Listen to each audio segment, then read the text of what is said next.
দিদি, জানিস কলেজে না মেয়েদের লাইন পড়ে যায় আমার পিছে। আচ্ছা, তা তুই কলেজে গিয়ে ফুচকা দোকান দিলি কবে? আজকে না নবীন বরণ অনুষ্ঠানে মেয়েরা দেখি ড্যাব ড্যাব করে তাকিয়েছিল আমার দিকে। তারপর তুই মেয়েগুলোকে নাম্বার দিয়েছিলিস তো?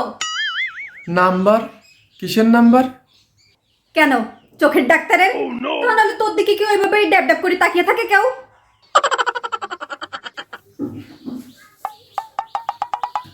দিদি, আমাকে কেমন লাগছে রে? একদম ঋত্বিক রোশনের মতো। কি ধুম থ্রি মতন লাগছে নাকি? না, কই মিল গেয়ার মতো। Hello hello. আরে ভাই, তুই কি বলতেছিস আমি কিছুই বুঝতে পারতেছি না। কেন রে, ইংলিশে কথা বলছে নাই যে বুঝতে পারছিস না? ভাই চল না কোথাও ঘুরতে যাই। তুই যাবি আমার সঙ্গে ঘুরতে? তুই না বলিস আমার সঙ্গে গেলে তোর মুড খারাপ হয়ে যায়। হ্যাঁ, তোর সাথে গেলে তো আমার মুড খারাপ হয়ে যায়, তো ভাবলাম আজকে আমার মুড ভালোই আছে, তোর সাথে গিয়েই না হয় মুডটা খারাপ করিয়ে নি।